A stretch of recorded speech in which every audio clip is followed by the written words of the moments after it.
Good morning to all. I welcome you on behalf of Madras Tax Bar. Today we are celebrating our first anniversary of our very popular Madras Tax Bar webinar series, which is not only popular amongst us, but then it is popular all over the country. We had a great 2020 with the series, and I am sure that we learned a lot of new topics and a lot of subject-wise uh, and a lot of subject with regarding to law in the webinar series. And today we have our very own legend Partha Sarthi sir, who will be talking about his journey from a civil service to to a lawyer.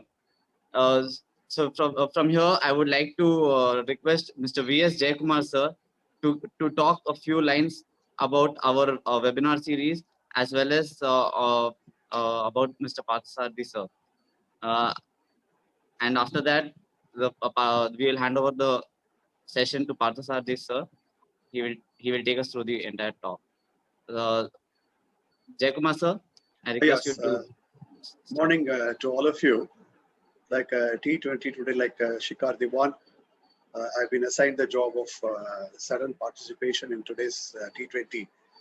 Like T20 auctioning, I've already taken Parsati into our fold, and he cannot say no to this auctioning of for MTB. And I joined late in MTB, only at the 33rd meeting. Like I really must say that last 67 meetings were really extraordinary, and we learned a lot from each one of you. In fact, there was no distinction between standing council and sitting council, and the standing councils were extraordinary, and they were freely sharing point of view on both sides. And added to that, like T20, we have foreign players as well. Somebody spoke abroad also, 2, 3, 4 occasions, some of the youngsters. And we have stalwarts like Satish, who is fielding both for and against. In some meetings, are highly critical, and some meetings are very, very friendly, not that objecting to any of this comments. But all I'm saying is that there was a committee, or there was a unity, and I found that very rare to see, especially in offline and online. We rarely meet in the court. And Parth Sarathi is on color and off color. He was from the civil service and to profession, a complete change of scenario. In fact, I used to wonder, people join Big Five and Big Four, how they show loyalty to the earlier organization and they move on from one organization to another.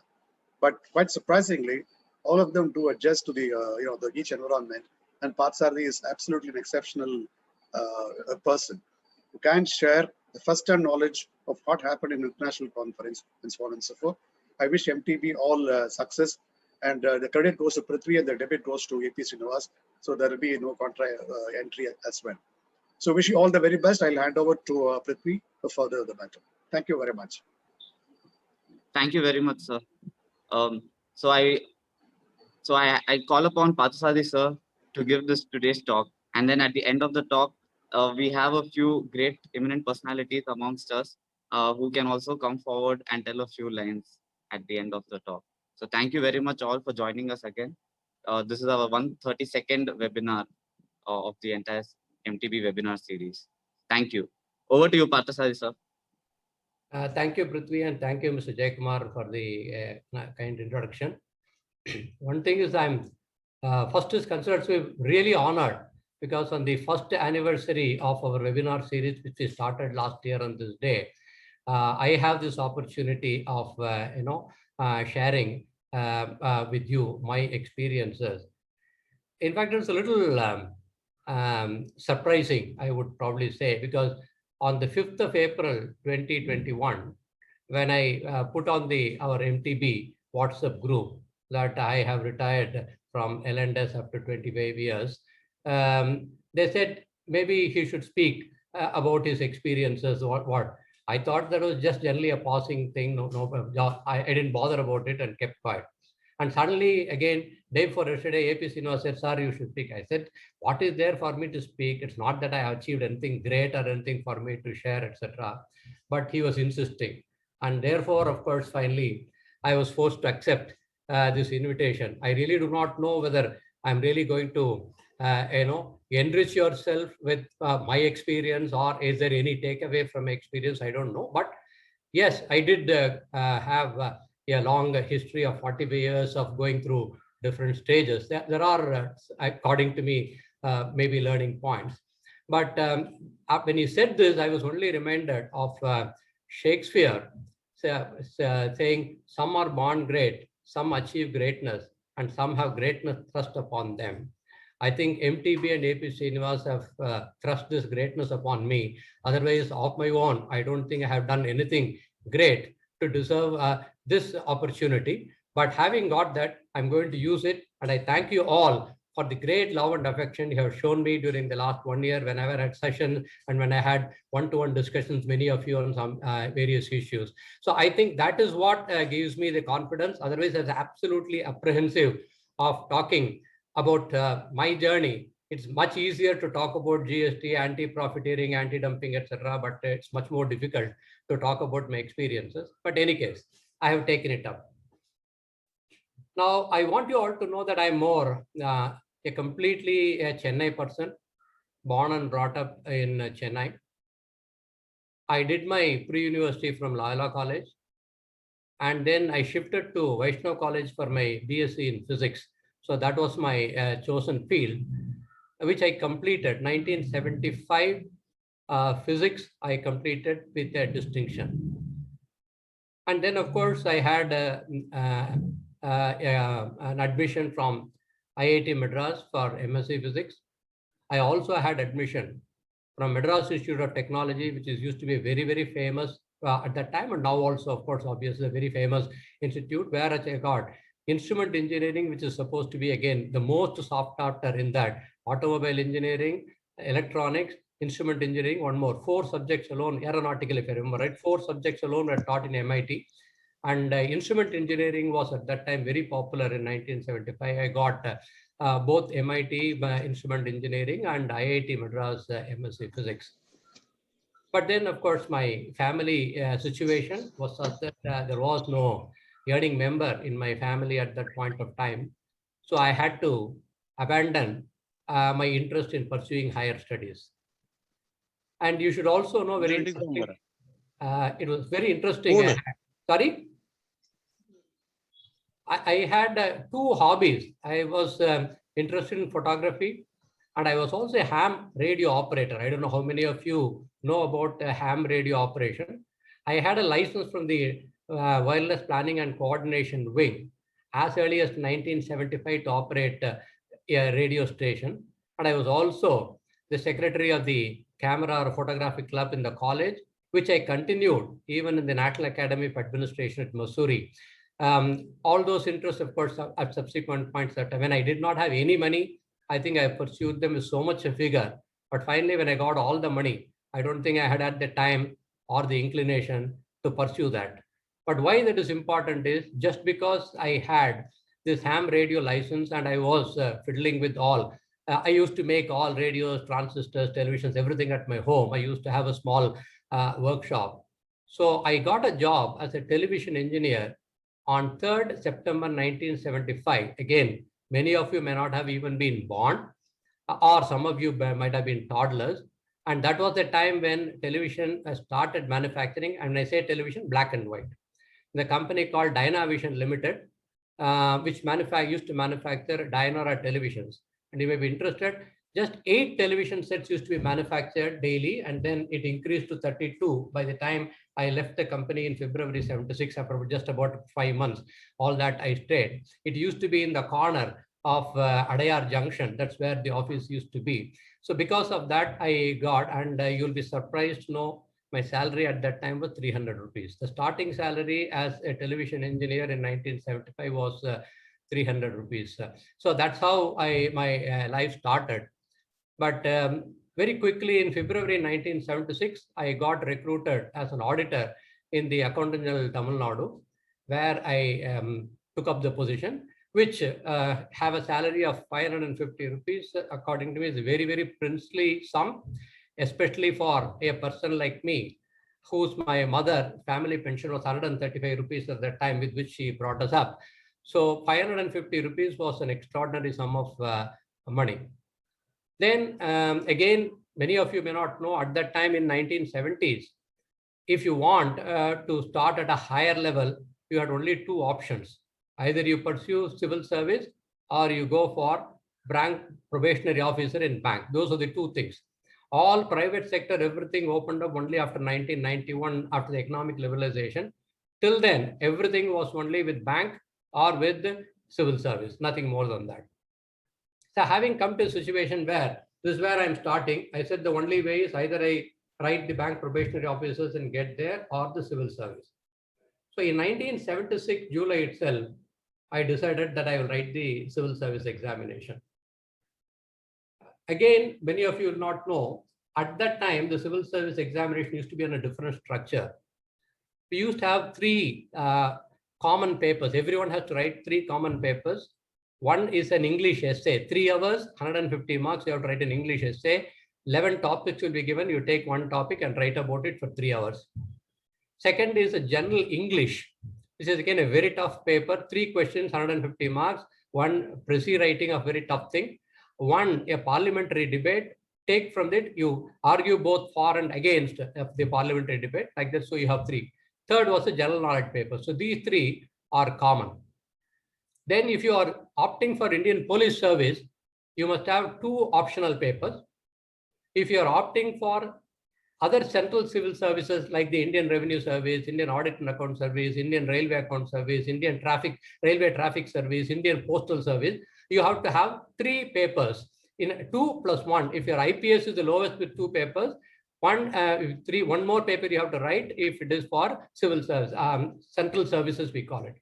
But if you want IAS and IFS, you have to write 2 more papers called higher. And those higher papers will be valued only for those who get through the first 6 papers. Only those papers will be evaluated. All others, they will not even evaluate. So that was the system. Now, of course, having passed out in 1975 with the physics, and of course, obviously no other background, cannot go to any coaching center, etc., all those things, I decided to take my exam. And I opted for pure mathematics, physics, and I didn't know anything. So I took applied mathematics, 3 subjects, what I took. Obviously, if any of you know with a physics background, to master mathematics itself is difficult. Applied mathematics is almost impossible. So obviously, I didn't do very well, but I still did very well in my 3 general papers and also pure mathematics and physics. Therefore, absolutely totally unexpected for me, I got selected for the IPS, the first attempt itself. And again, the twist in the tale is I was rejected from joining for the IPS because I was less than 45 kilos weight. I want you all to imagine that is the life I had. So they said that I cannot join IPS because my weight was less than 45 kilos. Therefore, I was rejected on that ground. So, okay, there's nothing more. So I started again preparing for my 1977 examination, where if I do the 3 papers, I'll go to civil service, any civil service, etc. There is no weight consideration and all that. But as luck or ill luck would have it, in 1977, I got selected also as a management trainee in Steel Authority of India Limited. Everything is always through competitive exam and interview. That's how at that time everything was done. And then, of course, you are just a 20, 21 year young waiting there, and you have a lot of people advising you, saying, no, yeah, a bird in the hand is worth 2 in the bush. You have got a job, sale management trainee, you don't know what it entails. Of course, it was on par with the IAS with reference to starting salary and all that at that time. There's no doubt at all. And therefore, they said, no, you cannot miss this. You have to go and join the management trainee. If you want, you can always write the IAS exam later. So, of course, so much of pressure was there. And they had also called me to Bokaro for medical. And surprisingly, there also, the medical board rejected me because I was 42 kilos weight, and they also wanted a minimum of 45 kilos. What I was going to do as a management trainee in Steel Authority, I don't know, but I got rejected there also. So I lost my opportunity with the civil service. I also lost with the Steel Authority of India Limited job. Came back to Chennai. Then I was selected as a probationary officer in Bank of Baroda. Fortunately, the doctor did not bother about my weight or anything. He qualified fit. So I moved to Hyderabad and started my career in 1978 as a probationary officer in Bank of Baroda in what is called the Charminar branch at that point of time. So that's how, then of course I didn't still leave it. I wrote my civil service exam in 1978. And there I had pure mathematics, physics, and my first foray into law. I abandoned applied mathematics and took what we call as Law 2 at that time. In civil service at that time, there used to be 3 kinds of law papers. You are not allowed to take more than 2. One, of course, I think it's the constitutional and other law. Second, what I took was mercantile law. And the third was some other law. And this mercantile law involved Contract Act, sale of goods, partnership, and Companies Act, all put together, one paper, 6 questions, 50 marks each, 300 marks. That's how I think you will have to take it. That's how it used to work out. So you have Contract Act 2 questions. You have 1 on the Partnership Act, 2 on Sale of Goods Act, and only 1 in this thing. Similarly, a lot of people said, don't take mathematics. And of course, I had a lot of colleagues in the Aegis office who are recruited along with me with MSc in mathematics. They said, we ourselves find it extremely difficult to have mathematics as an optional for IAS exam. And we are opting for either Indian history or British history or European history. Out of 3 history subjects, 2 alone you are allowed to take. You please take that. That is what you are saying. I told them, no, my mind is not in history. I would rather go with reference to physics and mathematics, which are my subjects. But applied mathematics is too tough for me to prepare because I was also employed and preparing, so it was not easy. So I said I will opt for Law 2, as it then called. And in mathematics, that's the one thing which I wanted to share is, again, 13 questions will be asked, out of which you have to write any 5 questions. If you write those 5 questions, 40 marks each, 200 is the maximum marks you get. Those are the days when you don't have internet and anything, etc. But I used to know that in Kanimara Library, in the reference section in Egmore, you have UPSC reports of every IAS examination, all the candidates who qualified, their marks individually in each subject matter, etc. What is their mark in interview? What is the total mark? So when I went and analyzed all that, and I found that if you are able to score 52% on the average in all the subjects together, you will get into a class 1 service. That's how the analysis I had done at that point of time. And everything is painstakingly go through the report of 50 pages, 60 pages, because some 700 people will be selected for IAS, IPS, IFS, and all central services put together. It will be between 500 and 700. So you know what is the lowest mark, what is the highest mark, what is the range, etc. You analyze for 2-3 years. That's why it will be there.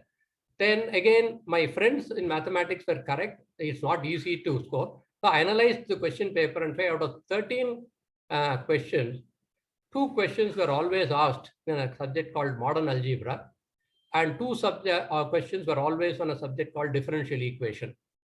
And I found that I had a time and energy only to prepare for these 4 questions, and I could not do anything more because I had to study my physics also. I had to study law, which is a new subject. And because I was also writing for my IAS, I had 2 other higher optional subjects. One was higher physics, and the other was medieval civilization as reflected in Arabic literature. There's a lot of history as to how I chose it and all those things, but I don't think we need to get into all that. Therefore, I had only 4 questions I had prepared. And last 10 years, they have always asked 4 questions. And I said, if it comes, there is no question either in modern algebra or differential equation which I cannot solve. Every single problem under the sun, anywhere in the world, I have solved it. That is how I prepared for that particular examination went. Fortunately or unfortunately, that year they asked only 3.5 questions. They reduced differential equation to 1.5 instead of 2. Therefore, I had to write only 3.5, and I got exactly 140 marks out of 200, which is 70%. And 70 accordingly is extremely good because 52, as I said, is the where you can easily cross the line for the central civil services. So that's how I passed this year. And I also, even in Law 2, I think I was the highest of the 300 and odd people later on when I went and met all of them in the National Academy of Administration at Missouri. When 350 of us were trained together, whoever has taken law, I found I had scored much more than them, than all of them, because, and that is my first brush with either Carlyle versus Carbolic Smoke Company or versus Solomon and Solomon. So my first brush with law was in my 1978 IAS examination when I took Law 2. And of course, some of my young colleagues like Raghavan and all know, I knew every section of the Contract Act upside down. When I say upside down, I can say from section 1 to 237 or 237 to 1, I will be able to repeat. Same thing with Sale of Goods Act, etc., or Partnership Act. Only the Companies Act is too big, but I have analyzed and I found that I will get always one question either in memorandum or articles of association and the doctrine of indoor management. So I stopped my study at section 20 in the Companies Act and did not proceed further. So you have to make so many such choices in order, because you have a handicap of having to upgrade your knowledge even in physics for the IAS exam, not to talk about law or mathematics. And of course, I stood the 43rd rank in out of the 708 people who are picked up in that particular year. And my first choice was the Indian Audit and Account Service. And that is how I joined the civil service in the year 1979 after leaving Bank of Baroda, where I was serving from 78, and the Aegis Office as auditor from 76 to 78. So this is my journey into completely into the civil service. So of course, everything was fine. I went to the National Academy of Audit and Accounts at Shimla after the administration, 1.5 years of training, came back as Assistant Accountant General of Tamil Nadu in 1980, October, for my first posting. This again, only job we do. Then in 1983, May, I was promoted as a Deputy Accountant General and was posted in Tamil Nadu itself. And that was my first brush with the tax. I was allotted sales tax revenue audit and all other state revenues, registration, motor vehicles, all was under my charge as a 3.5-year-old officer of the Indian Audit and Account Service. And that was my first brush with the sales tax, because of sales tax revenue audit and sales tax. And because I've done Sale of Goods Act, that's all that I've done, nothing to do with sales tax. So I started picking up sales tax, Motor Vehicles Act, etc., in order to do that audit and lead my team of people. So civil service, one paper on law, and as a Deputy Accountant General, sales tax revenue. These are my touches with revenue and law till a much later point of time in 1996. Then, of course, I stayed in AG Madras only for 6 months as Deputy Accountant General. I was posted as a Deputy Chief Auditor in Integral Coach Factory in Perambur, where I spent a couple of years. Then I got transferred to Ranchi. I was in AG Bihar, Ranchi. That 2 years was fully on sales tax revenue audit, which gave me a lot of grounding in sales tax, and then later on in Central Sales Tax Act, etc. So those are my experiences. From there, I went to the National Academy of Audit and Accounts, where I was posted as a joint director, where I had a teaching job for almost 2.5 years. And I was probably the only officer people would say as a direct recruit officer who has taught government accounts. Government accounts is thought to be a tough subject, say for government accounts, and of course, various other subjects I used to teach for the various newly recruited IA&S professionals, and all of them are today occupying like secretary level positions, 87, 88, 89 batch of people, 3 sets of people I trained. Now, in between, you all noted that I had only a qualification in physics. But the moment I got allotted to Indian Audit and Account Service, and I said, if my life is going to be in accounts, the training which I have got in my National Academy of Audit and Accounts itself is not sufficient. Maybe I need to acquire more knowledge. So in 1982, when I was in Chennai itself, I wrote my Cost and Management Accounts, Cost and Works Accountants Institute, as it used to be called at that time, ICWAI. And then in June 1983, I qualified as in the final, both inter and final, I got All India 4th rank.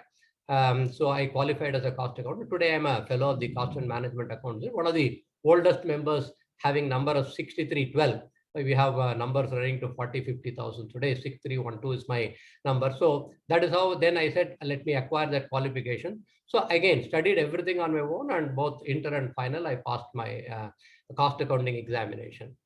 Then because I passed a cost accountant, somebody said, you get a lot of exemptions if you write the company secretaries. Therefore, when I was in Ranchi, I wrote and completed my company secretary exam also in 1987, June or December, I don't remember. I completed the company secretaries. Even today, I'm a company associate to the Company Secretaries Institute.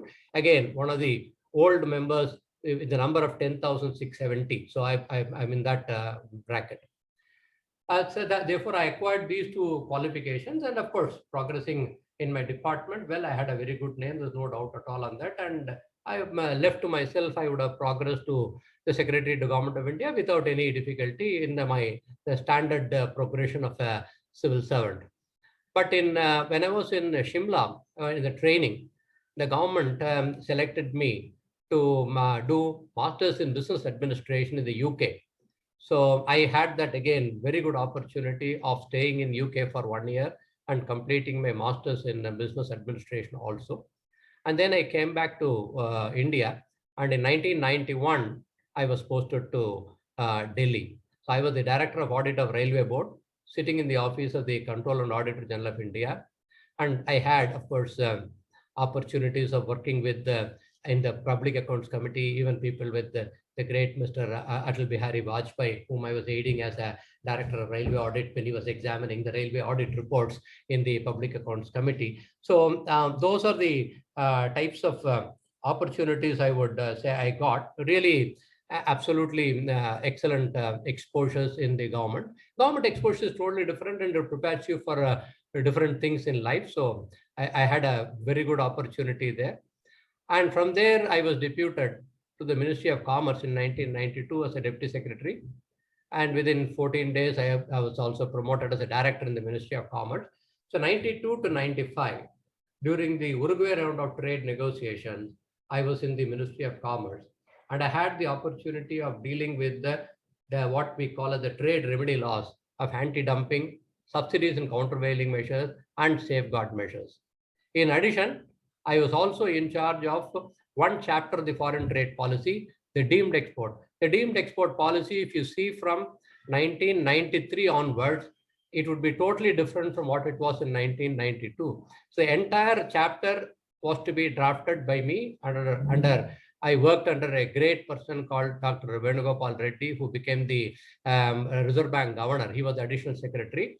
And the belief is we sit together and write the chapter of how we want the deemed export to be structured and how it should be given. So the entire policy on deemed export was drafted in 1993, totally different from what it was earlier. And that, with minor modifications, according to me, is continuing even till today. So that chapter, and I also was in charge of gems and jewelry. In addition to all this, gems and jewelry, therefore, the entire gold industry, the diamond industry, the studded gold jewelry, the exports and imports in India, all policies related to that also, I was in charge. So for the whole 3 years when I was sitting there, I had these gold and diamond jewelry. It's called gems and jewelry section. And then I got the deemed exports portfolio, and I had the trade remedies folio. And the trade remedy was a new thing for India, because, as you know, even in 1991, when we started the economic liberalization, the maximum customs duty was 85%. It came down to 65, then 50, etc. But with that type of customs duty, dumping of any goods and causing injury to India simply was not possible. But it was reducing to 35 and 25, and therefore we have to set up the Director General of Anti-Dumping. And I set up that particular division, and the first 3 or 5 cases were initiated by me. And that is where I came into contact with Mr. Lakshmi Kumaran. The first 2 cases is a totally new subject. People were not aware, but he had taken that as a new subject, and he and our very senior colleague Madhav Rao appeared before me at that time in the Ministry of Commerce for the first 2 cases. And the friendship ensued from that. And based on the friendship, of course, I think many of you know Mr. Lakshmi Kumaran and how persuasive he can be. And he made me think of quitting the government and joining him. But then, before that, in 1995, I was promoted as a joint secretary, and I was reverted to the department, and I was posted here as Accountant General of Tamil Nadu and as a member audit board in 1995, May, some 10th or May, something I came and joined here. So what I left in 1986, I came back in 1995. I came here, and then I was continuing for 6 months when I was elected as auditor to audit the accounts of the United Nations in New York. The idea is the United Nations being contributed by various members. 3 member countries in rotation become the auditors. They audit whether the funds being given by the various countries are properly utilized. And at that time, India was selected as one of the countries, and I was selected to audit the main United Nations headquarters in New York called the Office of the Program Planning, Budgeting and Accounting, OPPBA as it used to be called. And that will be, you have to go 8 weeks every 6 months. It's a 2-year accounts which they maintain in the United Nations. And I have to do the audit every 6 months. You have to go for 8 weeks, do the audit. And at the end of the 2 years, you certify and sign off. So that was the last job I did in December 1995. And then Mr. Lakshmi Kumaran said, if you delay further, it may not be useful because the WTO law is fresh and this is the maximum opportunity you should come. I still can't believe that I have left on the 2nd of April 1996 and joined him on 5th of April 1996. That's how my 25 years completion on 2021 took place. So interestingly, what you therefore you will find is a normal, conservative South Indian who has got a civil service. And in civil service, I had, by the time 17 years, I had completely established my reputation. I did not have to do anything. If I do my normal work, I would have progressed absolutely to the top. There's no issue on that at all. But as ordained, that's what I would say. Otherwise, you might have been conservative, I might have been worried, etc. But I decided to take the plunge because if it is 16, 17 and a half years, there is no pension. That also you will have to know, which means I don't have any social security when I leave government and join Mr. Lakshmi Kumaran. But I still took that decision because he said, if you wait for 20 years, there will be no opportunity by that time for you to come and do anything with me. So I took the decision and plunged, and 5th of April 1996, I joined him. Now, because it is a tax bar, you should know, apart from my spelling of excise, customs, 1994 service taxes just started. Other than this spelling, I did not know anything of excise, anything of customs, anything of service tax. Very little of foreign trade policy because I was in the Ministry of Commerce, and I also had the great fortune of the secretary of the senior officers meeting every Monday. Therefore, I got a complete holistic picture of what no one else would get. So I had a very good idea of how the Ministry of Commerce functions and everything. So that's what, which nobody wants because it is a coordination. The moment there is coordination, no one wants. I took that coordination and that gave me also a lot of input. And that is how I joined in 1996. Therefore, the only thing which I brought on table to Mr. Lakshmi Kumaran was my little knowledge on the WTO trade remedy law, nothing else. And he said, yes, this you start the International Trade Division, but you have also to do one more subject, and I want you to do customs valuation. So in 1996, he gave me these 2 subjects. Now, at the age of 42, if I am joining, 41, 42, if I am joining a law firm, and if I don't do law, I will be restricted only to tribunal. I was a cost accountant, so I was in any case entitled to appear before the tribunal, but not able to appear before the High Court or Supreme Court. There was no charm in it. Therefore, I wrote the entrance examination in Delhi Law College, and I got myself admitted in Law Center too. And I completed my law between 95 and 98. So 98 July was when I got enrolled in the Delhi Bar Council. So I became a lawyer in 1998, 2 years after I joined Mr. Lakshmi Kumaran. So from a very, very humble beginning of an engineer in a television company to the civil service, but in the civil service taking a law subject, and thereafter progressing slowly to the different subject, and now finally saying that I will get into law. So I did complete law, and of course I was very lucky. I got the first rank in Delhi University also with a 65% mark at that point of time in 1998. And because I was given customs valuation, I had the great fortune of always appearing before the first bench of the president, because the valuation bench is always headed by the president. So I had the opportunity of arguing before 4 or 5 different presidents, starting with the Justice UL Butt onwards. I have opportunity to argue before various presidents and other members on customs valuation, and also had the great fortune of arguing in the Supreme Court before Justice Ruma Pal, Mr. Justice S.P. Sinha, Justice Kardju, and quite a few other, Justice, of course, Variava, Justice Kripal. So many different sets of people had argued on various aspects of customs valuation. So that gave me a lot of satisfaction and a progress.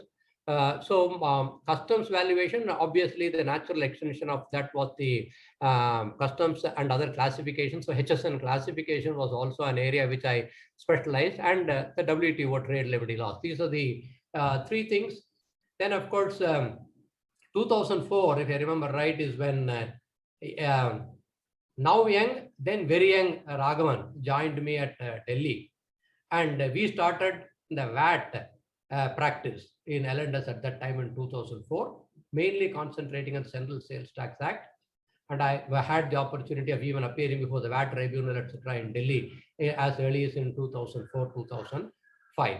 So slowly now I got diverted into VAT also. So for the areas which I was specializing increased, but still absolutely no idea of what is excise, no idea of what is service tax, etc. Absolutely no clue.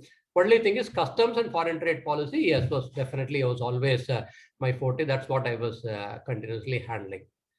Then Ms. Lakshmanan said, we are going out of our organization for filing various appeals, SLPs before the Supreme Court. So why don't you write the examination and become an advocate and record? Then we will have in-house filing, etc.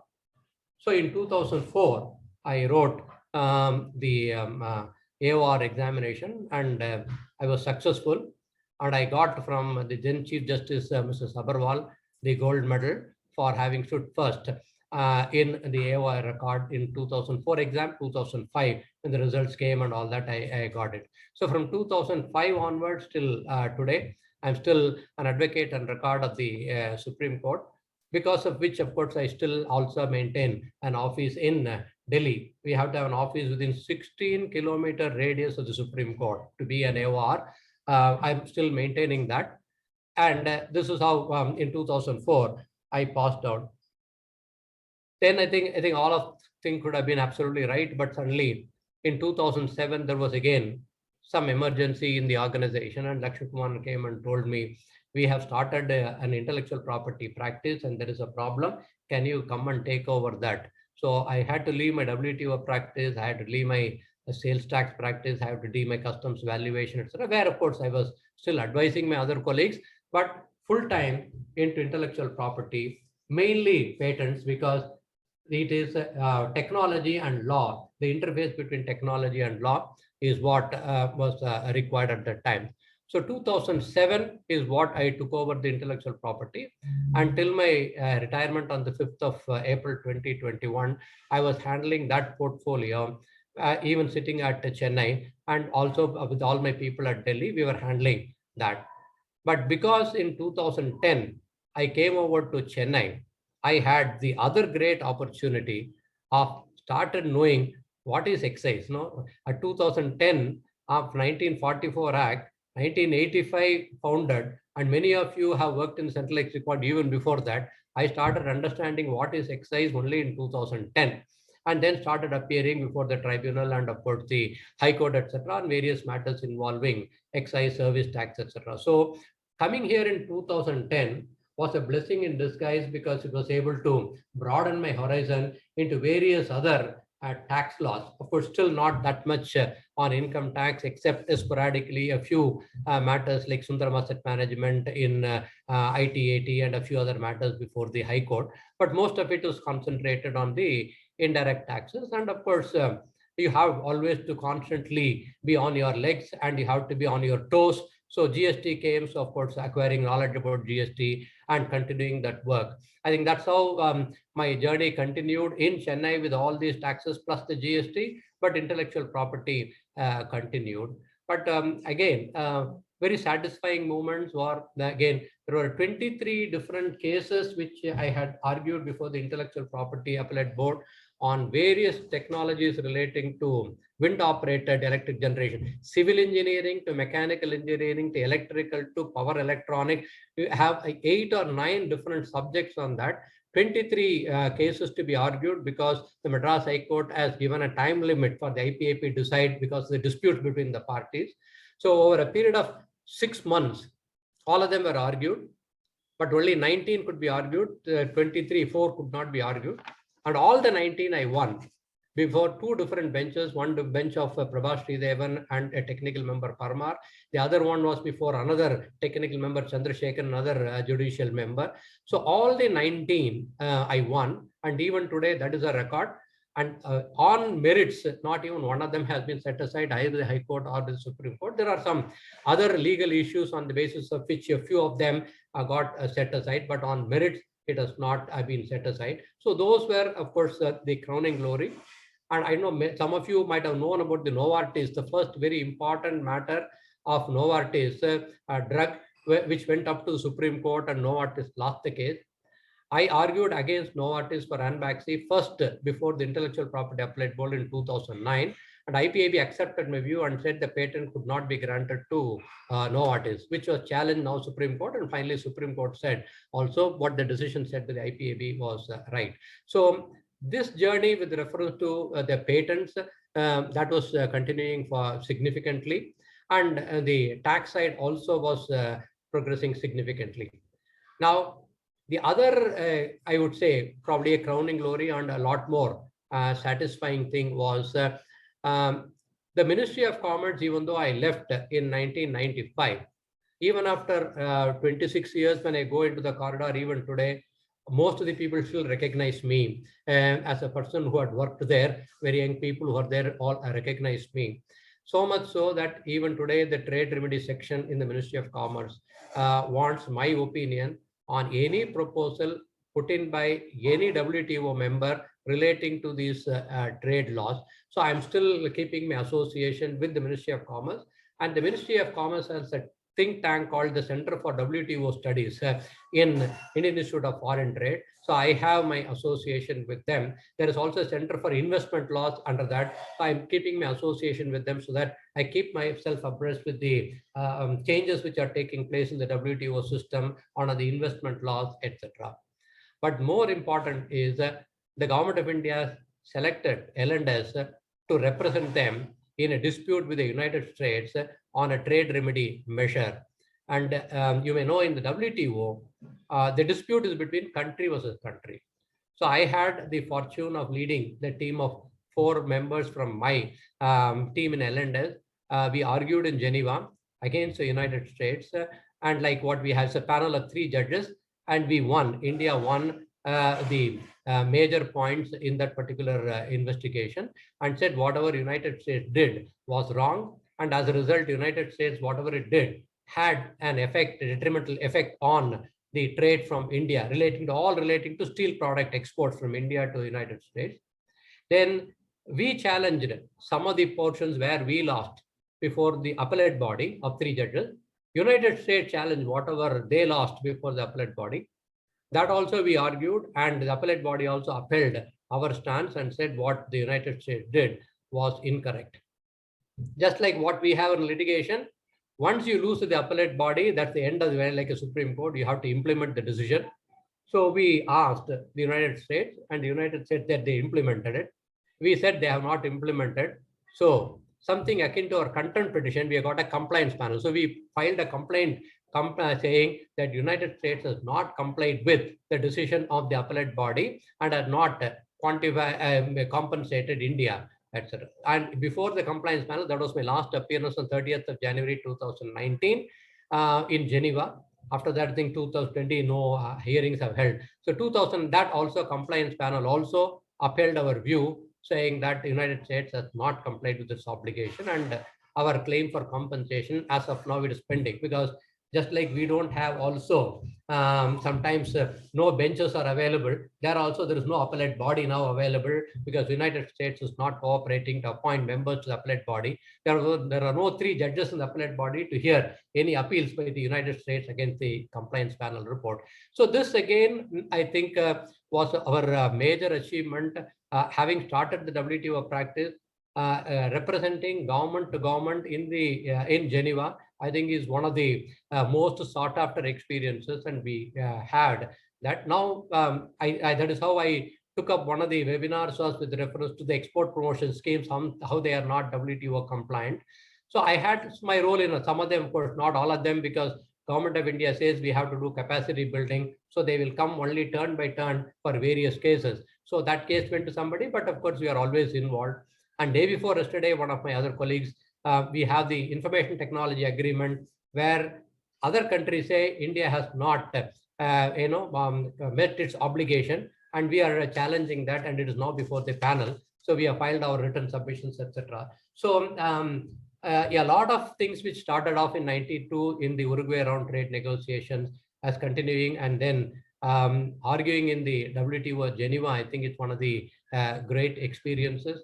And dealing intellectual property before judges who do not know science. Sometimes we say the only science they know is political science, but still to convince them, or to take pride when Justice Prabhas Sridevan said, I have only my BA in English literature, but the way you explained it, irrespective of whatever the technology, it was so clear we are able to come to a decision. Those are, I think, the very satisfying moments.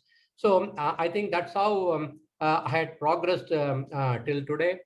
And I said I've retired, but I will definitely be continuing my association with the current GST law and intellectual property. Of course, I'll still not leave. I'm a little free bird. I can choose whatever I want to take and do it. It all depends on how the whole thing develops. So this, I think, was probably, I should stop here just to say that I think I've completed a complete bird's eye view capture of how I have progressed from 1975 to 2021.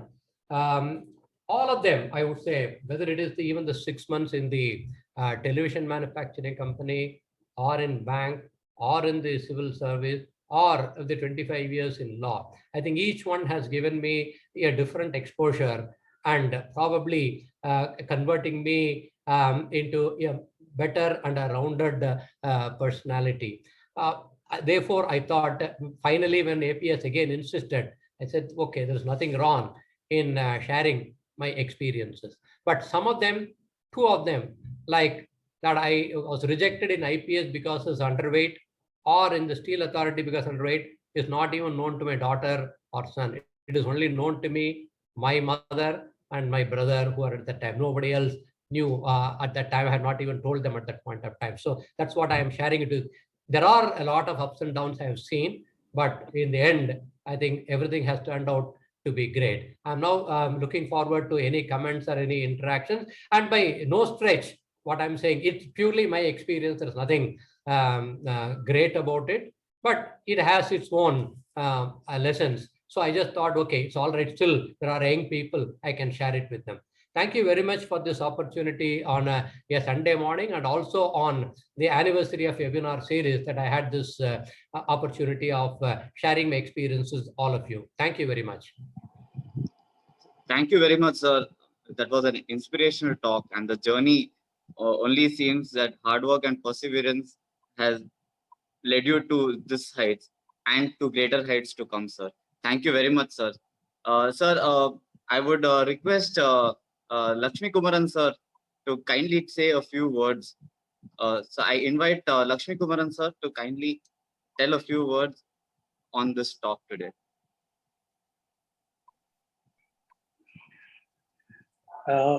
Thank you very much. Good morning, sir. Very good morning. I heard Partha. I call him Partha fondly. He listened to me. on every occasion, right from the time he joined me. And every time I gave new assignment and challenges.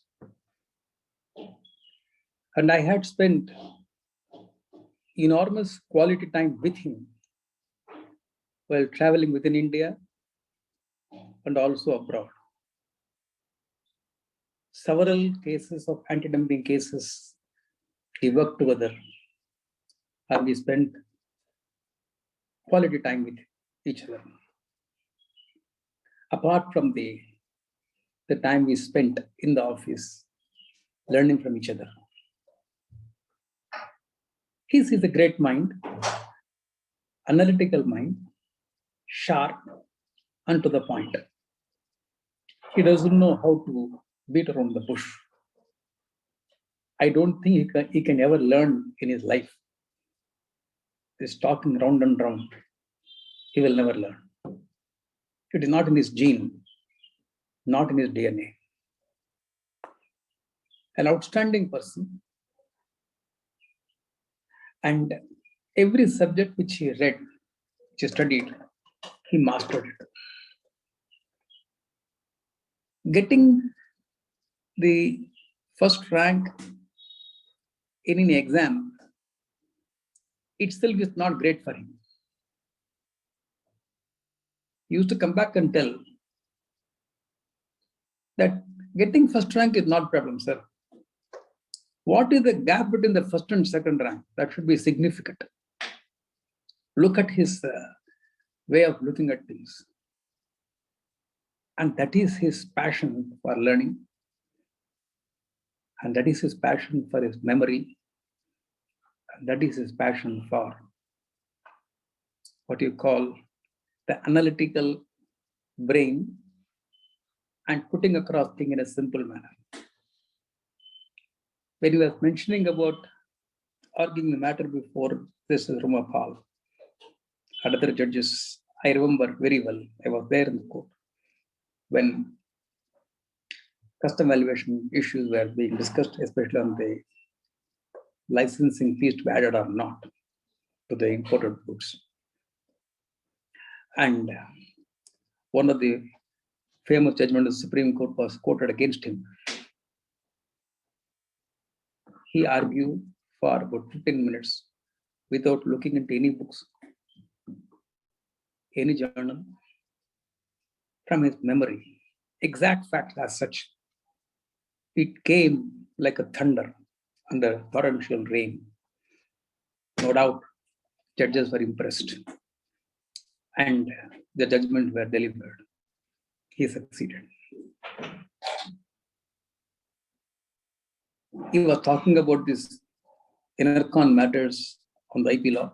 Yes, he got 19 out of 19. That is his score. What he has not told you about himself, I think we need to mention. He is so friendly with everybody in the office. He doesn't play politics. Everybody can approach him and he would answer those questions. And he has been my right-hand man and the man Friday, to whom I can always go and seek his advice, not merely in law, but also managing this firm. All of you will know, managing the lawyers is the most difficult thing. You may not agree with me, but silently you will agree with me. You can manage anybody, but not the lawyers. But if you say something, they will say, why not do it this way? Why don't you, sir, why don't we do this way? Arey bhai, we will do that way. You must do what I want you to do. And he has been a great help in managing the unmanageable. I have talked to him late night, early morning, when I go for the morning walk, running, or he goes morning walk, etc. It was always a pleasant thing. I don't think in the last 25 years, A week would have gone without me and Partha talking, not talking. Phenomenal person, humble, humility to the core. And he has been a role model for a number of lawyers in our office. And when he gives lectures like what he did today, the clarity is writ large.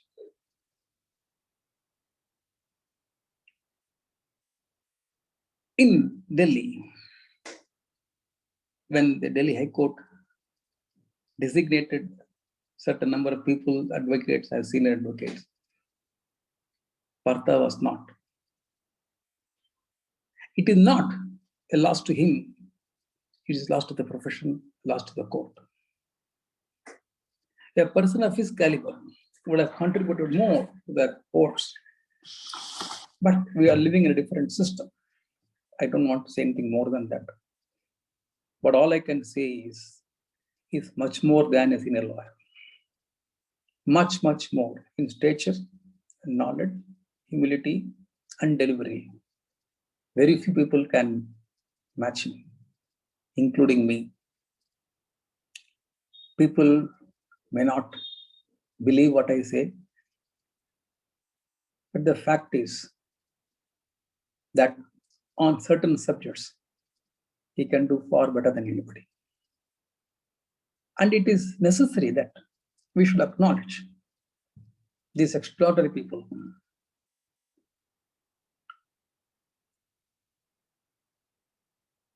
Whenever we are talking about Rama,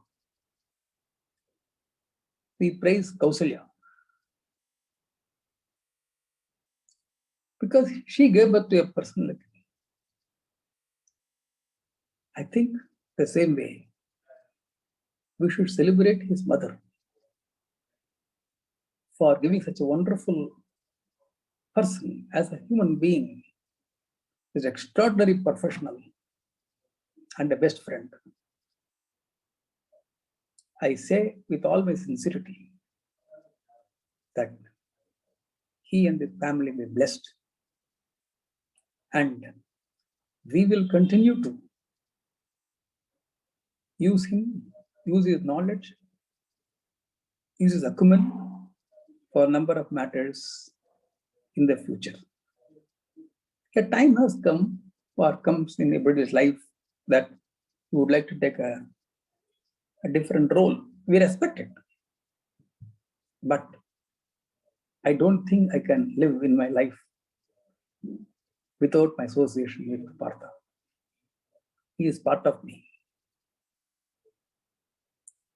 When somebody said, you and Partha are looking like Rama and Lakshmana, I tell them, sorry sir, you are wrong. Your analogy is incorrect. Me and Partha are like Ram and Bharat. Why? Because Lakshman defied Rama's instructions when he said, don't come to the forest. He defied him and he said, I will come. But when Bharat came, and when Ram said, you go back, he obediently went back. He never fought with him, never defied him. And that is Partha. Thank you very much. I can go on and on and on. But he is a great source of inspiration for many lawyers. And the first among them will be me. I spotted him in the Ministry of Commerce. I said, this material has to be made indifferently. He would have definitely retired as a secretary, definitely, and because of his knowledge and non-politics, etc. But I think where he's shown in the law profession, where our office gave him a platform to perform in the best possible manner, reaching greater heights, and he is respected as an individual for his knowledge. not because of his chair. I think that is one thing I can say with all humility at my command, that we contributed to his growth and to his prospects and to his great success. Thank you, Partha, for elucidating clearly your journey from civil service to law. Great. God bless you and God bless your family. Stay safe. Thank you. Thank you, Thank you. sir. In fact, I even know that you had come because I thought it's more for our youngsters here. I find you are also joined. I'm blessed, of course. As I said, in my entire life, the maximum time had spent is L&S, and that would not have been possible but for you and Mr. Sridharan. And more than all that, I think you also put up with everybody has their negative points. It's not as if I don't have. I also have negatives and impertinence, etc. But I think you have molded me into a much more rounded person than I was. Definitely, I think a lot of credit goes to, and I don't think at any point in my life I can forget the role L&S has played. L&S, I'll say, but actually it is you, Lakshmi Kumaran, and to some extent Mr. Sridharan played because he had left for Bombay within a few years of my joining. So to that, definitely, I think, I don't think I can forget that. Then I will commit the worst sin that is possible.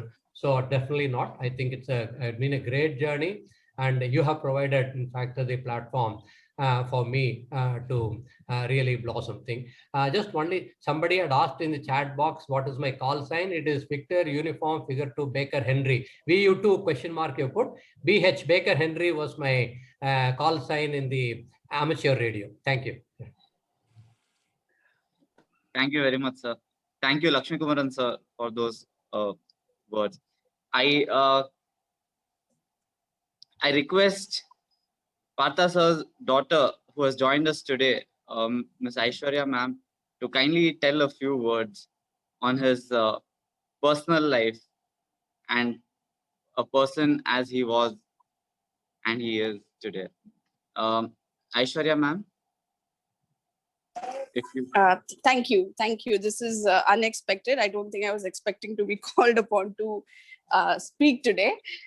We just joined the webinar because, you know, we're always interested to, even if we've heard it before, we're always interested to hear about this entire life journey that, you know, my father has taken from very humble beginnings to where he is now. So we thought, you know, even though it's a Sunday morning and everything, we said we'll also join in and we'll hear you speak. So thank you. I'll not take too much time, just a couple of minutes. And you know, he's always has been the guiding star, the moral compass for us as a family.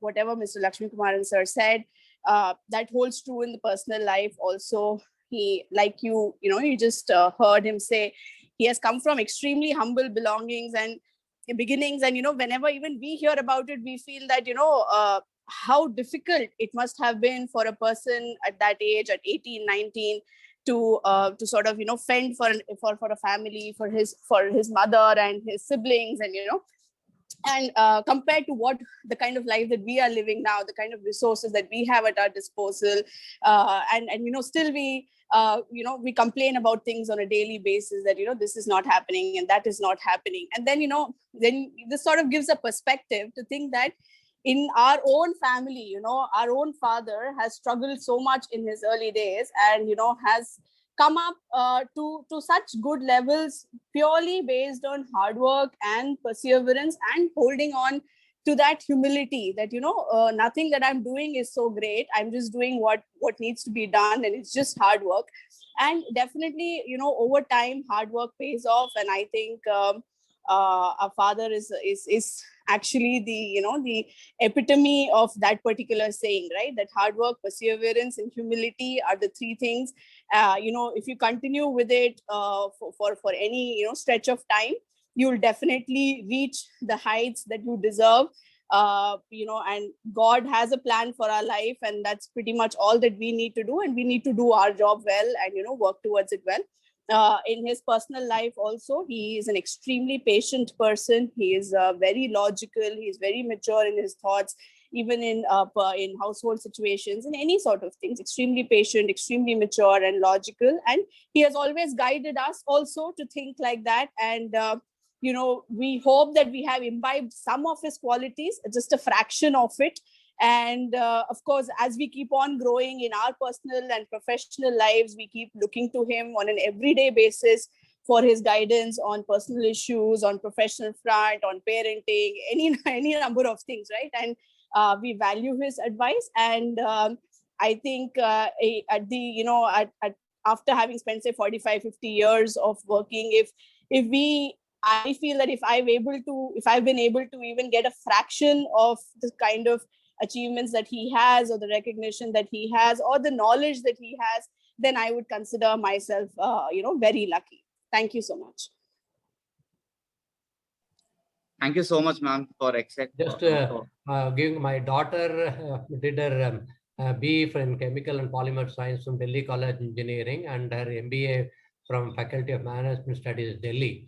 And she has been an investment banker. And of course, because of my grandchildren, she had to leave. And now again, she is a vice president with Invest India with the Ministry of Commerce. She is promoting India as an investment destination to various people. There are a set of professionals who are sitting there. That's where she is now employed. And for others, my son is a neuroscientist. He also did his graduation biochemistry from Venkateswara College in Delhi, and then his MSc and PhD from Max Planck Institute for Experimental Medicine in Germany. And thereafter, he went to Stanford University, and now he's a consultant in Boston, where his wife, also from Harvard, is also a consultant on life science. They are all into life sciences consulting. And I have a grandson through him, who's just about 5 months. And I have a grandson, 10-year-old, and a granddaughter, about 4-year-old, about reaching about 5 through my daughters. That completes my family. Thank you very much, sir. And thank you. Midnight, I think my son would not have obviously joined. It's midnight in Boston. So I just thought you may know about that also. Thank you. Yeah. Thank you, sir. And thank you, ma'am, for accepting my request to tell a few words on Partha, sir. So before we move on, I would just call Raghavan, sir, to tell a few lines about his experiences. Raghavan, sir?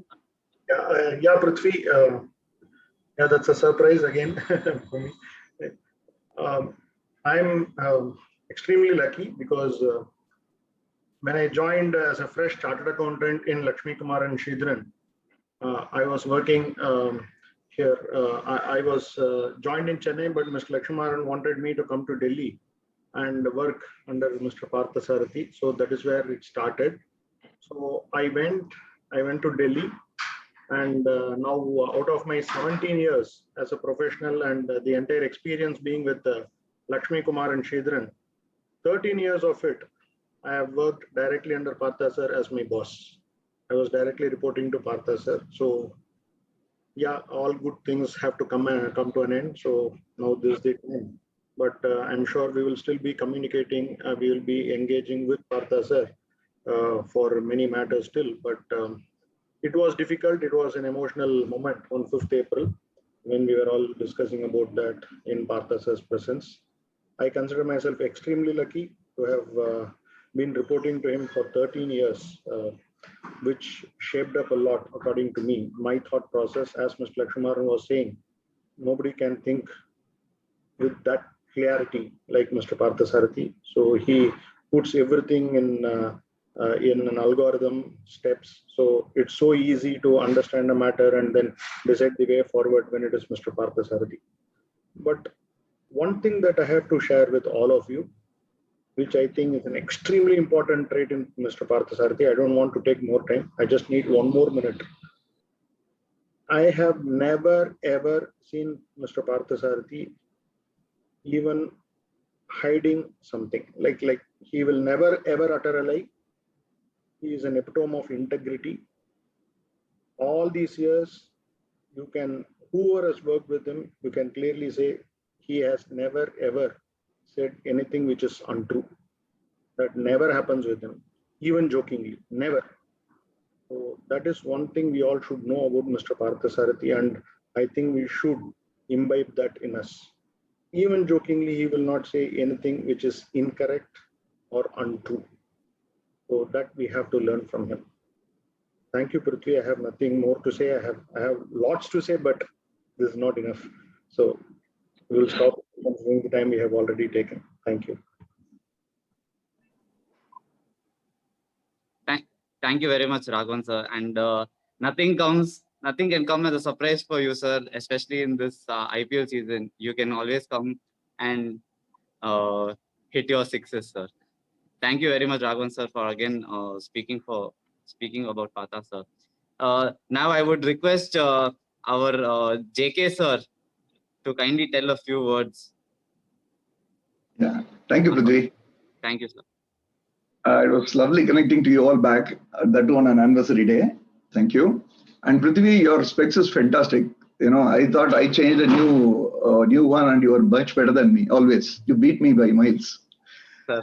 Yeah, coming to Parthaji, it was a fantastic session, I have to tell you. In fact, I always love to listen to you when you argue before in the High Court before Sudhakar J. I always used to get mesmerized the way you and he used to move with you. You have been a very persuasive speaker, but I was just thinking how you're going to talk about yourself. But it was fantastic, with clarity, as Mr. Lakshmi Kumar said. And it's the right time for you are hitting the high. And I always believe in one thing, who is a genius? A genius is the one who knows when to exit.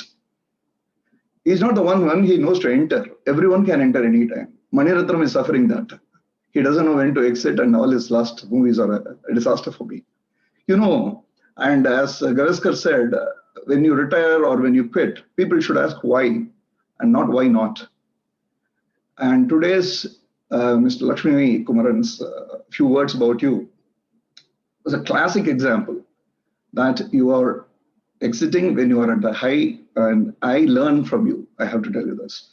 And I don't know when I'm going to hit my high to leave, but I take this as my life lesson. I have only one question for you. See, we both have a common thread. We both quit government service. We are not like the other people around who learned law as a life. At least myself, I learned law, or I joined law, I completed law only as a ticket to enter the court because I wanted to practice. We both started as government servants. Of course, you were in a different orbit. I was a simple inspector of excise. But times people criticize me that, if we take Mr. Vishwanathan, he completed his entire tenure and then he retired and then he started practice, which is fantastic. But people used to always, at times, people accused me that I took, because government invests a lot of money, a lot of, I deprived another candidate, and you are a IRS guy, civil service guy. We were invested by the government that in a belief that we will complete this entire 58 years of service to the department. Now I understand that you would have retired as a secretary, and which would have been fantastic. I always feel that guilt. There is a part of guilt inside me that whether I took this, I worked in the department for 10 years. I took whatever comes with that, the knowledge, the exposure, everything, etc., etc. But I didn't give it back because the initial years we are only getting, and thereafter only it's like coconut tree, we just take it and give it back. Vishwanathji gave it back in his full, he completed his entire tenure and came back. But don't keep saying that. I left when 7-year service was there in the department. Oh, you also. Come and join the band, sir. Then. Come on, the guilty team. Okay, I don't feel guilty because it's. Sir, I'll come. Please go on. Sorry. So I personally feel that whether what I have done is right, I want you to redeem myself. Help me to redeem myself from that guilt trip.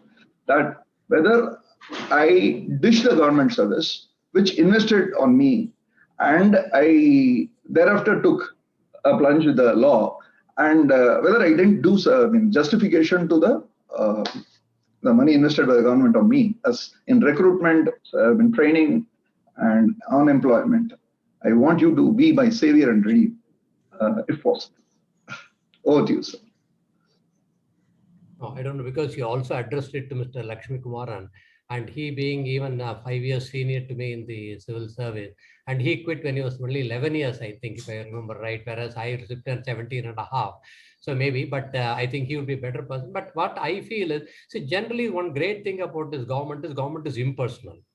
In the sense that, okay, you are doing very well, they are happy to receive, etc. But if you are going, they have absolutely no problem about that. Therefore, I generally feel, even for example, the civil service, with so much of fanfare, they recruited 20. But I'm surprised when you are there, still only 15 people joined. 5 people did not join right at the beginning. In 79, I'm talking about, I don't know why. After that, in 15, by the time I left, in my batch, there were only 5 left. 10 people had gone to different places. I think that probably keeps happening in the government, but government, during the service you are there, I think you are giving it back to them. For example, I didn't say I had very great experience of being an election observer in Vijayanagaram, Bobili, Parvatipuram, different places, or in Silchar in Assam. So government gives you, I think, a great amount of exposure. And I think they also take much more in return, because even in government, we never bother about the 10 to 5 timing, etc. I think whoever has come out, we have always been giving there also our 12 hours or 14 hours and giving much more. One. Second, to some extent, I had the opportunity of giving it back, because whenever we are representing government in Geneva, to be frank, government doesn't pay you much. And even when they promise you 90% of the time, your bills will not be paid. If you are a white man, it's a different issue, but if you are an Indian, you don't. So representing the government in Geneva in all the 3, is, you can say, is more or less free. The other thing, as I said, which you have not been mentioning, is during the Regional Comprehensive Economic Program, RCEP negotiation to 16 countries which India are undertaking, the minister said, why don't you come, be part of the delegation and advise us with reference to various questions which are come up. So I had gone with them to Da Nang in Vietnam in 2019 September, the 28th round of negotiations, etc. So you advise the joint secretary, say, who lead the delegation, some proposal comes, they want to know what is the meaning of this. By signing this, am I compromising an IPR? And the provision clearly says the lawyer will not charge any money. We give them to and fro, business class fare and the hotel, etc. So I think to that extent, we are contributing. And today in WTO, many proposals, whatever happens, are run through L&S or through me or to some of the people, and we don't charge anything. I think what we learned and what we are pursuing, most of it is given back in this process of trying to give our feedback to the government without charging anything. That's probably is some way I think we can say redeem. But I don't think it's a great loss for us, the government is concerned. Government to that extent is like able to take up and withstand everything. I think that's unlike a smaller institute or a smaller organization may have difficulty, but government continues to thrive and survive whoever leaves the organization. That's, I don't think you need to feel guilty about it, is my probably way of saying it. Lakshmikaran sir will be better to handle that. Thank you. I think in the beginning of my lawyer career, this question was asked. I must tell you, JK, I never felt guilty. The reason is, while I was in the government, I passed just orders. I never passed an order in favor of the revenue when the assessee had a case. Never. If you are having that mental makeup, that what I passed is a just order. If Supreme Court can give relief to an assessee, I as assistant collector should be able to give. If I am not able to give relief to a client or an assessee, even Supreme Court should not be able to give. If this is the way in which I approach the subject,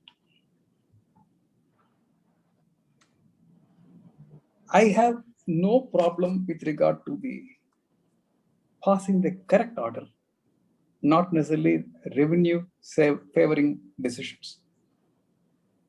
Now coming back to the private practice, and before that, I must tell you that what the government has invested in me, whether I have paid back, I would say the time I spent in the government and the time I work for the government is double or triple what my colleague would have paid or done during that tenure. Many days I never seen sun. And when my son was growing, one day my boss asked me, how old is he? I told him he is this big, not this. These are the sacrifices which you made. Not that anybody asked for it. That's how you are made. I have faced in the law firm good number of people who have been trained by me. I have invested in them. They left for beggar pastures, whatever it is.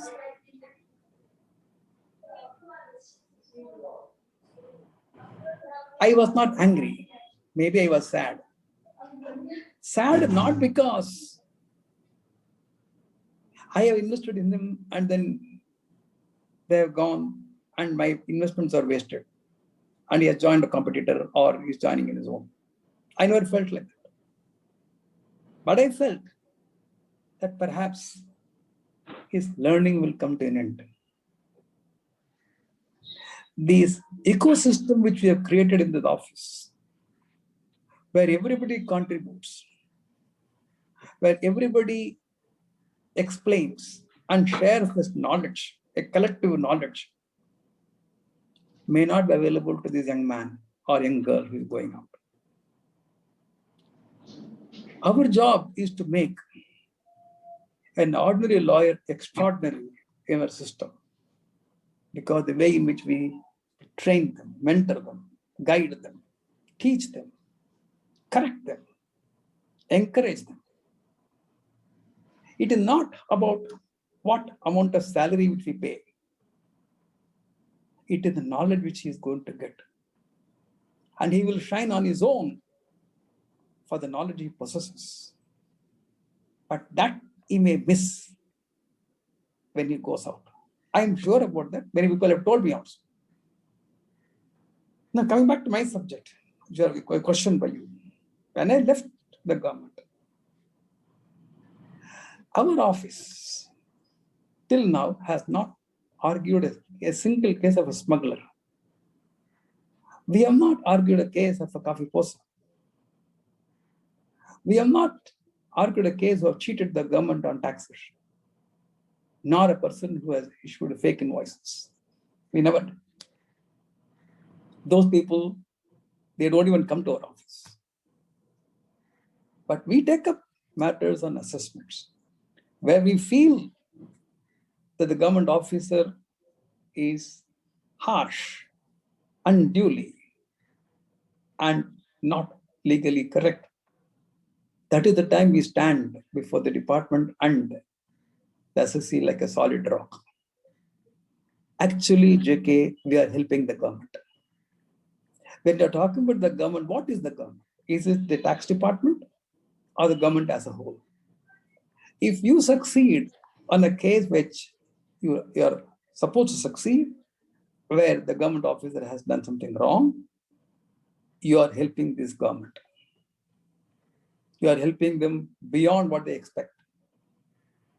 Apart from what Partha said, that international courts, when we argue the cases, or international seminars when we represent, when an Indian embassy invites me to give a talk in another country, when all the legislators there, they put a volley of questions embarrassing the government, ambassador is not able to answer, I stand up.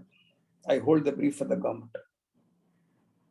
When our judiciary is being criticized, I stand up and say, no. The Supreme Court in India or the High Courts in India are the just. Anywhere in the world, you cannot go and say, as a person who is representing, they are the best. I never felt discriminated because I'm not a senior counsel. I'm representing somebody, multinational or otherwise, etc. I never felt it. They tested the law. These are the way in which we improve the image of the government outside world. Any lectures, we don't deprecate and join them and say that, oh, the government is wrong. It is very easy to criticize, but we don't. And last but not least, JK, take it from me. I work morning 8 o'clock or 8:30 till 11 o'clock, 12 o'clock, daily, non-stop, even on a Saturday and Sunday, even on a Diwali or Pongal day, like a trained yogi. And 40% of my earnings is going as a tax to the government. And if you take the total number of hours I spend, 40% time is more than what the government servant would have put as a service when he is working for the government. I am still working for the government. I still contribute to the exchequer and significantly contributing to the exchequer. And if you have developed, mentored about 400 plus lawyers, it's again a contribution. I don't think I would have ever contributed like if I were a secretary, because this recruitment takes place on its own. I have no control over the recruitment or the training or anything. I am the cog in the wheel. I cannot influence. But we can create great people in this organization. Shining example is Partha. When he said, when he came into our office, he did not do law. He did not know more than the spelling of excise. And he never knew anything about the custom valuation. And look at what he is today. And he is not one. There are 400 plus lawyers. And other day, Partha was saying, when Hanuman met Sita in Ashokvan, when she asked whether do you think our people will come and fight the mighty army of Ravan, he said, Madam, I am the least in my entire people. Sugriv, all the people are much bigger than them. Sir, JK, I'm telling you, I am the least in my organization. People like Partha are much better. And I get the satisfaction of creating those bigger people, giving them the opportunity, providing them the platform. The best briefs, which they would not have got otherwise, we provide. Take it, read it, do it. When a client comes and tells me, sir, I want you to argue the case, not the junior, I tell them, you don't worry. This man will go and argue. You be in the court. I'm confident he will do it. And if something goes wrong, I will correct it. Don't worry about it. And the client goes along with him, and then he sees, and he sees the performance and comes back and they say, sir, you are absolutely correct. How many times we have done it like this? How many juniors have been created like this? And remember one thing, JK, that every time you encourage a junior, you are lighting a candle in their house. You are actually creating a new person out of him. You get the satisfaction. I would not have got that satisfaction had I continued in the government. I would have definitely managed as Central Production Custom Chairman or somebody, etc. I'm sure for a period of 6 months, 1 year, 2 years, what is the tenure available? And I would have gone in the history as in the name board, you will say ex-chairman name, my name also would have been there. Nothing more, nothing less. But if you want to leave intelligible ink in the print, in the lawyering industry, I think you need to do more. And I can assure you, JK, I will never die feeling a guilt that I have ditched the government.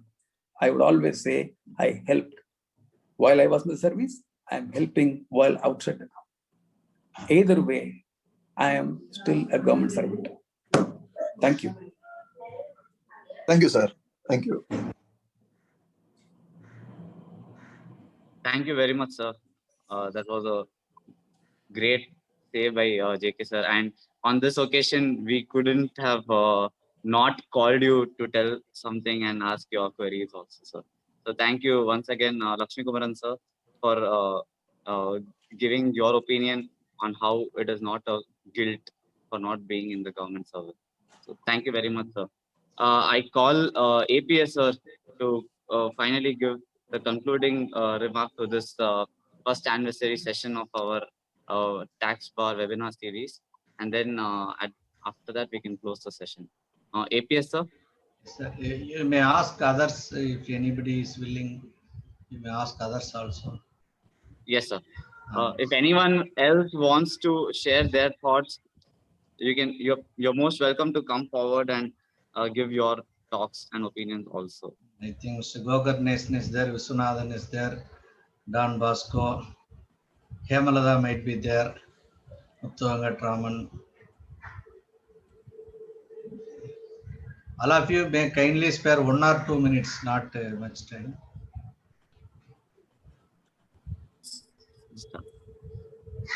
And Natarajan is there. Sir, Trichyல travel பண்ணிட்டு இருக்கேன். You 2 minutes or 1 minute or 2 minutes you can spare. Dr. Krishnanand also wants to share. Yes. Krishnanand sir. But I was listening to you completely. It is a very fitting session on our anniversary. And you have been a Parthasarathi for all of us, not only to LKS. You will continue to be the Parthasarathi for all the young members of the bar. When I say young, I am including myself also, even though I don't deserve. Sir, Natarajan sir, it seems you are driving. So, sir, Yeah. no, sir. Not no. Okay, please. Yeah, Dr. Krishnanand sir. May I? Yes, sir. Yeah, my first interaction with Partha sir was in Justice Sudhakar's court number 23. When I think Partha sir had shifted practice from, at least partly shifted practice from Delhi to Chennai. And I think all of you who have appeared before Justice Sudhakar know that Justice Sudhakar normally very rarely recognizes people and call them by their names. And out of the blue, consecutively, I used to find that irrespective of whose case was being argued, Justice Sudhakar used to call upon Mr. Parthasarathi, and in his typical way, he used to say, Parthasarathi, solradhu correcta? Enna solringa? This was actually a surprise and a shock to me. And that was first, Parthasarathi sir is very unassuming, diminutive, and, literally doesn't try to show air inside the court, And literally, for example, customs or excise or service tax, whatever it was, if he was in the court, Justice Sudhakar always used to ask him his opinion before trying to decide the case. This was one thing that made him stand out from the crowd. And otherwise, he was a very sweet, docile man who respected everybody, said hello to everybody. He never disrespected anybody. And this was something that was totally unexpected because JK said, JK talked about Justice Sudhakar. That is why I'm raising this point. And recognizing a person like Mr. Partha by Justice Sudhakar, who normally people know, I don't want to say anything further, is a great encomium to Mr. Parthasarathi. Thank you, sir, for our association, and it will continue forever. My only one request to you, Partha sir, is that forget about what happened in Delhi about your senior gown. I think you should now get a senior gown from Chennai, now that you're here, so that we can use your services. Thank you very much, sir.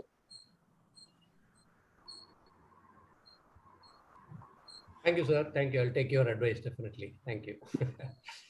Sir, I'm nobody to advise you, sir. No, I'm saying, but still, earlier also you told me this on my personal front also in my WhatsApp. Yes, I agree. Thank you, sir. Thank you. Okay. Sir, I am Gokarnesan here.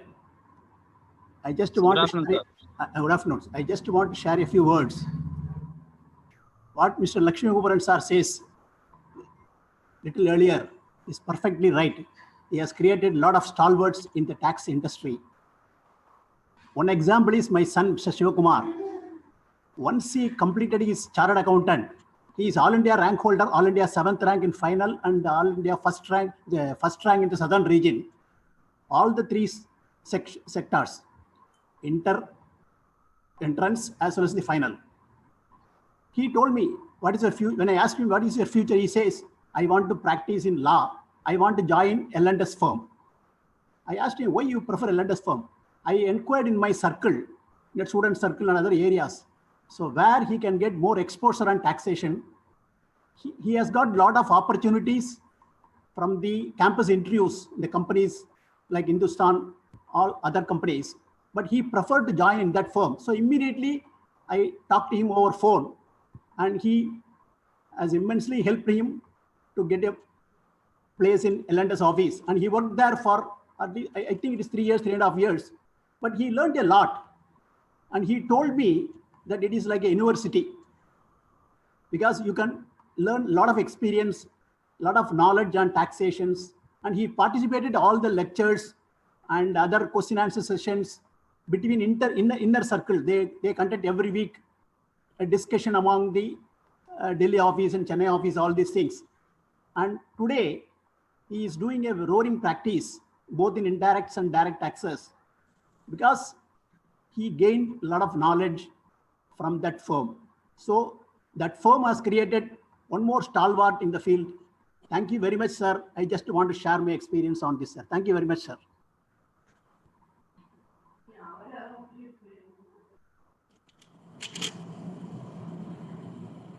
Thank you, sir.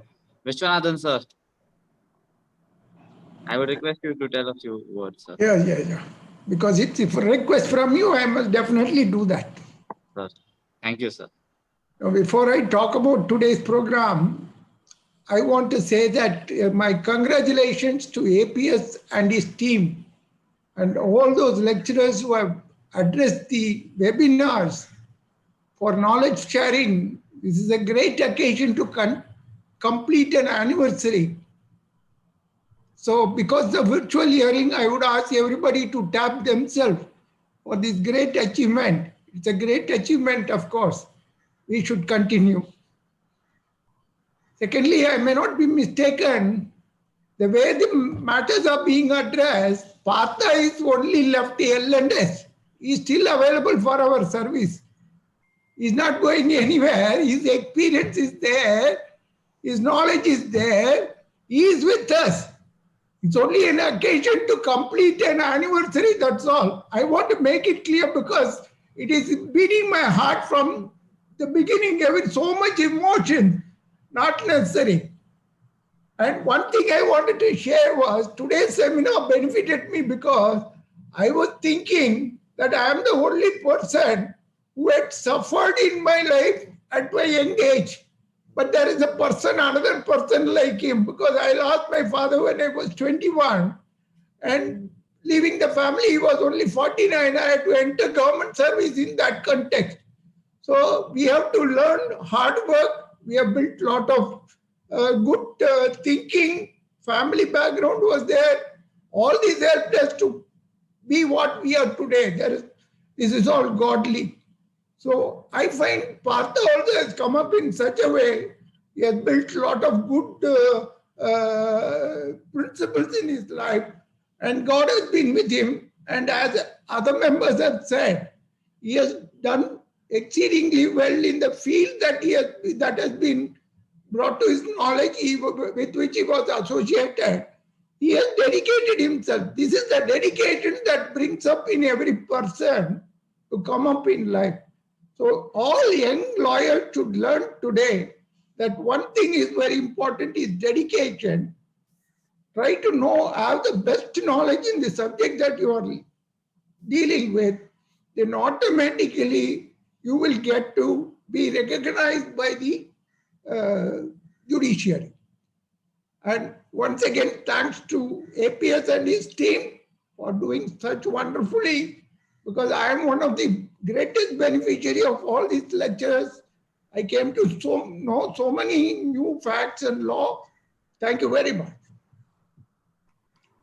Thank you, Vishwanathan, sir. Sir, All the best to you, sir. Thank you, sir. Thank you. But ஒரு ஹம்பிளா ஒரு விஷயம் ஒன்னு சொன்னேன், that I don't know income tax. In fact, I should accept in this webinar that I have argued against you in one of the income tax things, sir. Please kindly correct that. உங்களுக்கு income tax நன்னாவே தெரியும். I struggled and filed myself for that. சுவாமி, நான் அவருக்கு டாக்ஸே தெரியாது. இல்ல, இவர் ஹம்பிளா வந்து எனக்கு டாக்ஸே income டாக்ஸே தெரியாது அப்படின்னு அது சொல்றது எதுக்குன்னா sir, that is a correct statement. See, everything is relative with reference to your customs and excess income. Just because I argued those, see, when you give me two cases with reference to those cases, I can prepare and argue. That does not mean I have full knowledge of income tax. I still will say that. No. Don't sir, that. Swaminathan sir, if I may say so, that is what is Parthasarathi. If he doesn't talk like that, he is not like this. He cannot be like this. From the revenue side, I just want to say this, that what is Parthasarathi, sir? அப்படிங்கறத சொல்றதுக்காக தான். இல்ல சாமி, ஒரே நிமிஷம். சாமி, நான் ஒரே நிமிஷம். பார்த்தா சார். பார்த்தா சார். Yeah, tell me. ஹியூமிலிட்டிக்கு ஒரு அளவு இருக்கு sir.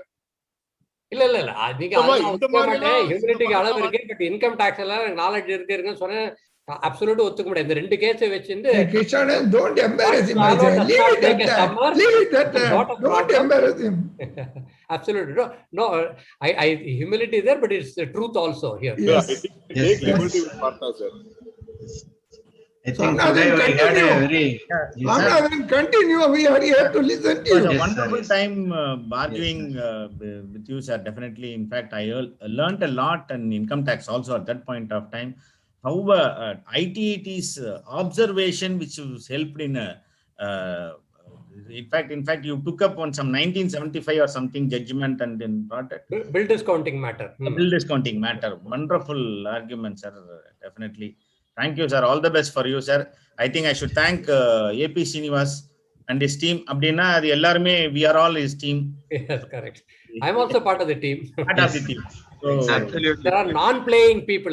Non-playing. You are also playing. Sir, you are one of the... Swaminathan is completed. Yes, sir. Thank you very much, sir. Thanks, sir. All the best. Sir, I want to say you were very humble now by saying you learned from him. All of us humble. No. All are All of humble us learn only. from each other, sir. Yes. That has been from 2020 onwards. Yes. You are very fond of IPL, I think, Prithvi. Today we had a very inspirational speech from Mr. Parthasarathi and an emotional reply from his senior. It was like a family function today. And of course, the purpose of MTB was like that, is that only.